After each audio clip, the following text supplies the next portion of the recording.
வணக்கம், வாழ்க வளமுடன். திருப்பதி போகலான்னு ஒரு மந்தில் டக்குன்னு நாங்கள் முடிவெடுத்து நடைபாதை வழியாக போகலான்னு ஸ்ரீவாரிமெட்டு வழியாக நடந்து நானும் என் ஃப்ரெண்டும் கிளம்புனோம். இதுதான் ஃபஸ்ட் டைமு நாங்கள் நடக்கிறது.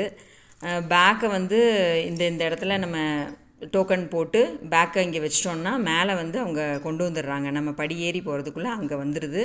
நம்ம சாமி தரிசனம் பார்த்துட்டு கூட நம்ம எடுத்துக்கிடலாம்.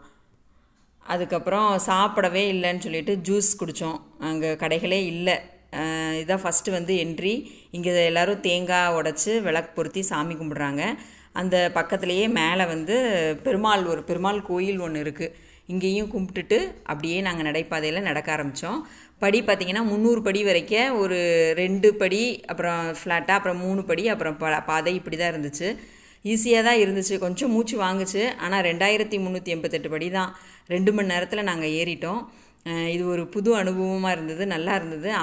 இதில் கூட்டம் இல்லை. அலப்பரியில் தான் நிறைய கூட்டம் போயிருப்பாங்க போல். இது ஏறி முடிச்சாச்சு. மேலே நல்லபடியாக நாங்கள் வந்துட்டோம். இதுதான் ஏறின உடனே மேலே வரக்கூடிய அந்த இடம். இங்கேருந்து அதுக்கப்புறம் நாங்கள் ஒன்றும் சாப்பிட்லன்னு சொல்லிட்டு பொரி தான் கிடச்சிது. பொரியும் காஃபியும் குடிச்சிட்டு அப்படியே நாங்கள் சாமி பார்க்க பொது தரிசனம், ஏன்னா டோக்கன் இல்லை, கிடைக்கல, பொது தரிசனத்துக்கு போகணும். இங்கே ஃப்ரீ பஸ்ஸில் ஏறி இங்கே இறக்கி விட்டாங்கங்க.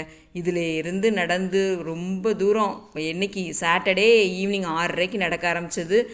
ஃபுல் அண்ட் ஃபுல் மறுநாள் நைட்டு வரைக்கும் 11:30 வரைக்கும், பகல் 11:30 வரைக்கும் நடந்தோம். கூட்டம் பார்த்திங்கன்னா செம்மையான கூட்டம். சனிக்கிழமைங்கிறதுனால கூட்டம். நாங்கள் சாமி பார்த்தது ஞாயிற்றுக்கிழமை 4:30 தான், ஈவினிங் 4:30 தான் சாமி பார்த்தோம் நல்லபடியாக.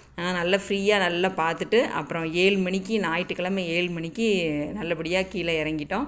இறங்கி பஸ் புக் பண்ணியிருந்தோம் மதுரைக்கு வர்றதுக்கு. நல்லபடியாக அந்த பஸ்ஸில் ஏறி வீட்டுக்கு வந்தாச்சு. ஆனால் கூட்டம் எவ்வளோ தான் இருந்தாலும் சாமியை பார்த்தோன்னா அந்த மனநிறைவு ரொம்ப திருப்தி.